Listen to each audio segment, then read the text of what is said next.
We are born of the blood, made men by the blood, undone by the blood. Our eyes are yet to open. Fear the old blood. One thing I've noticed while getting older is my appreciation for the atmosphere in video games. From Quake's rustic look and droning soundtrack to Half-Life 2's empty and somber feeling, the atmosphere is what sticks with you long after you've finished a game. Bloodborne's atmosphere is one of the best in FromSoft's catalog and is special to me because it was the first Souls game I ever beat. Set in Victorian-era England, the vast variety of Gothic structures, sprawling castles, and labyrinths held under the city of Yharnam will keep you on your toes as you hunt beasts. During your time with the game, it sets in that something isn't right, like you aren't wanted there, or perhaps none of this is real to begin with. Bloodborne conveys these unsettling feelings throughout the entire game, whether that be fighting many of the horrific bosses, soaking in the ambience as beasts howl in the distance, or witnessing things mankind was not meant to be seen. Join me as I talk to you about the atmosphere that Bloodborne oozes throughout your time with the game.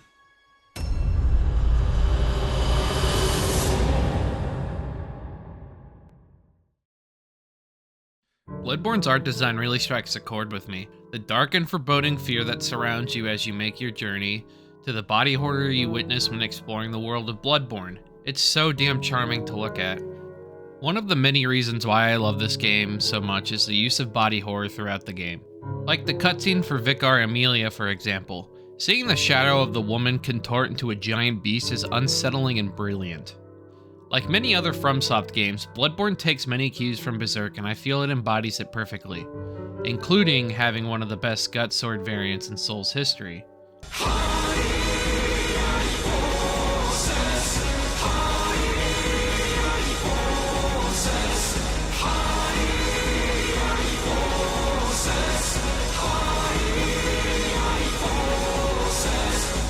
And what I like the most about the game is its use of the Lovecraftian designs for inspiration as well. Here are some Berserk parallels that many people have noticed throughout the game. It can't be. This is a nightmare.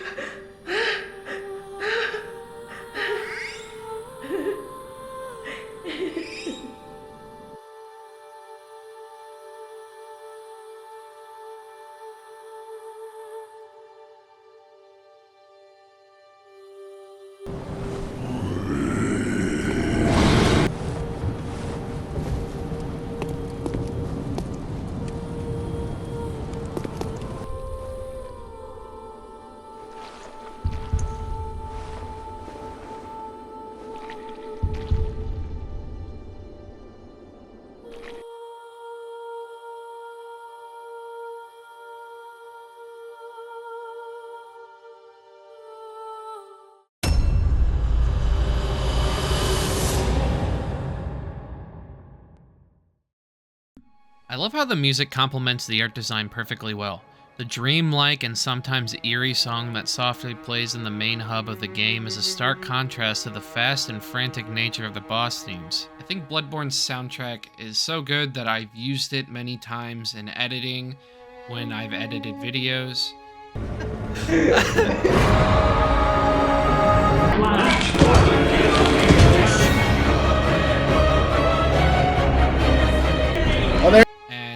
It honestly just has a perfect vibe to it. If you take a look at all of the songs on the soundtrack, all of them stand out on their own and none of them overstay their welcome. Here are some examples of the best the soundtrack has to offer.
there is one boss theme that sticks out to me, and that's Murgo's theme. A creepy little music box melody that raises the hair on the back of your neck, but also puts you slightly at ease of what was once a distant memory of the past. Which earlier in the game, you're able to get a small music box that plays the same melody from Murgo's theme. You get it from a little girl in Yarnum who tells you to look for her dad, which is the first boss of the game, Father Gascoigne. Murgo was used as the focus of the Mensis ritual initiated by Micolash. They wanted to invade Murgo's nightmare and create their own great one, the Brain of Mensis. This worked to an extent, but the Mensis scholars couldn't handle the strain and all of the insight. All of them died except for Micolash, who went insane. The ritual was allowed to continue without being stopped, and therefore threatens to destroy the world because the nightmare is bleeding over into the waking world, which is the things you see throughout the game that weren't there before. Once Murgo has been defeated, which you're fighting the wet nurse, not the baby itself, you get the message Nightmare slain and 1/3 of an umbilical cord. This is only one of the umbilical cords. You need 3 of them to fight Moon Presence, which is the main final boss of the game, and how to get the true ending.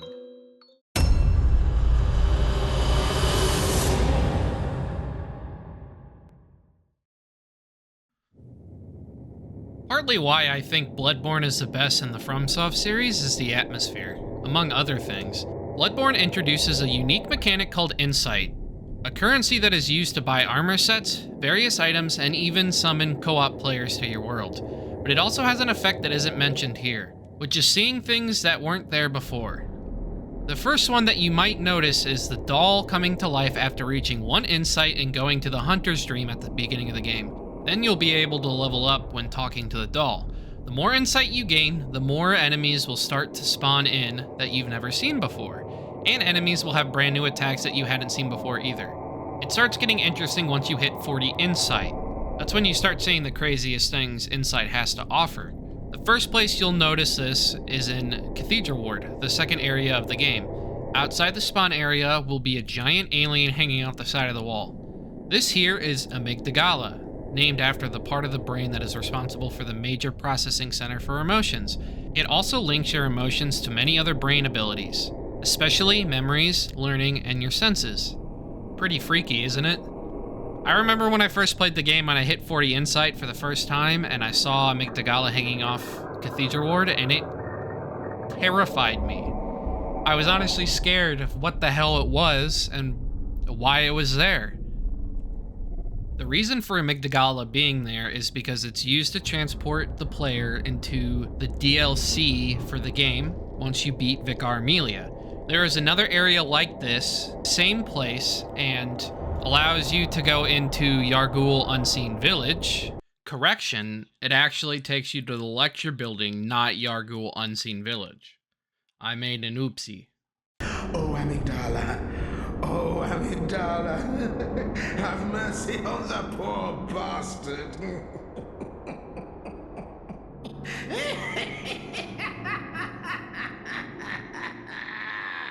Which houses many, many more Amygdalas. There's like 4 or 5 in that area.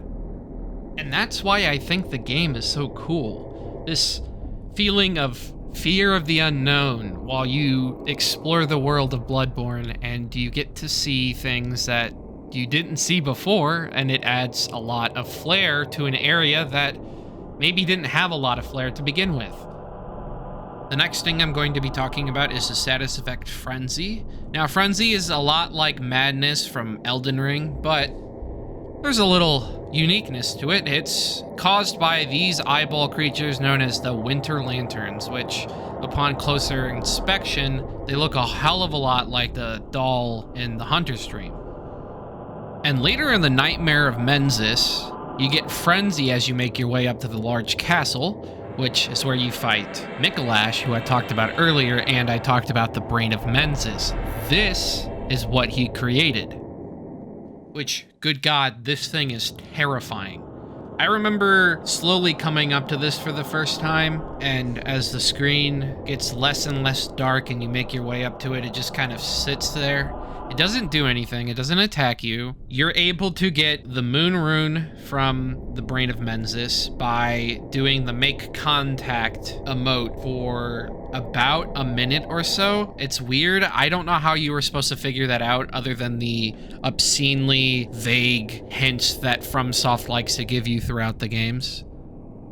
I honestly think that Frenzy as a status effect is kind of annoying to play against. However, the lore implications with the Winter Lanterns and the Brain of Mensis and just the stuff with it makes it so much cooler. And seeing the Winter Lantern get a revamp and the Elden Ring DLC makes me happy just to see some acknowledgement of Bloodborne.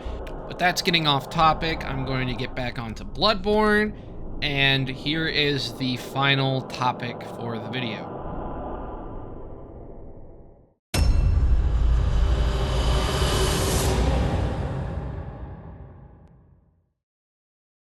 Bloodborne's gimmick with weapons adds a lot of replayability to the game. That's one of the many reasons why I've beaten the game so many times. I've been showing a lot of footage of me using different weapons because every weapon, except for maybe a few, are unique in their own way.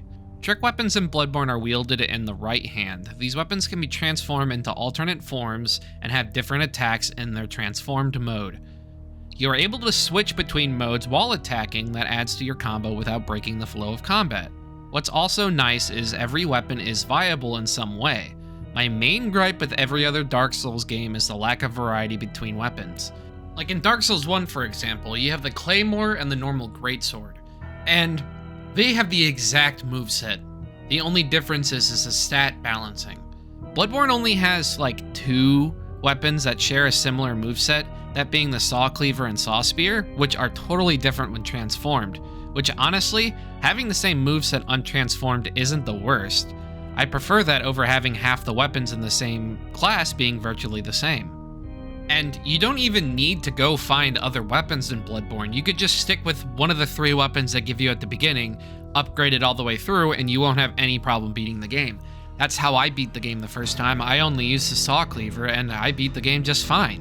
I also like that you get a choice between the weapons. In Dark Souls and every other Souls game, you have to choose a different class if you want a different weapon.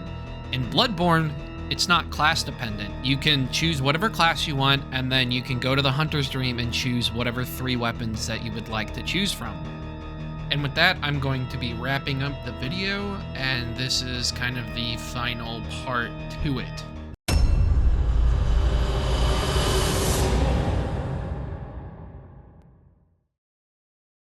I wanted to take this last part of the video just to kind of wrap up and give my overall thoughts and feelings towards all of this. This is obviously unscripted, so I will be stuttering a lot more. But Bloodborne means a lot to me. I haven't talked necessarily too much about this with people, but at the start of the year of 2024, I was in a severe depression, a pretty bad one. I had medication that really fucked with me mentally, and I remember having terrible panic attacks, worse than I ever had. The depression was bad. I was rotting in my bed, and one of the only things that helped me get out of bed was to play Bloodborne. And for the longest time, I always thought it was silly when people would say that music saved their lives and stuff like that, because I didn't think media could impact you that much. And now I see that obviously it can. I mean, it was also to the point where I didn't think a lot of my friends were there for me, and obviously irrational thinking. But I had good memories playing Bloodborne. My friend showed it to me, and he kind of helped me through it, and so that kind of reassured me that you know, my friends weren't leaving. And just like the fact that, you know, I was able to get through a lot of what I was dealing with because I was able to like get out of bed and like, I mean, even like I was able to like talk to people too, like friends, like when I didn't think I could talk necessarily. I could talk about Bloodborne. That's something I can fucking go hours and hours on. I obviously fucking made myself not talk as much as I could. And I wrote a script rather than going off script because it would be a lot of rambling.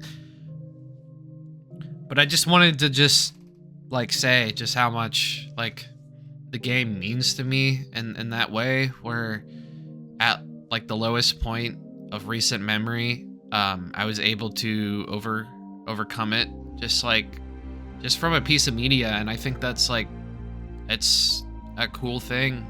And I'm sure a lot of people can, I'm sure a lot of people have that type of media for them that,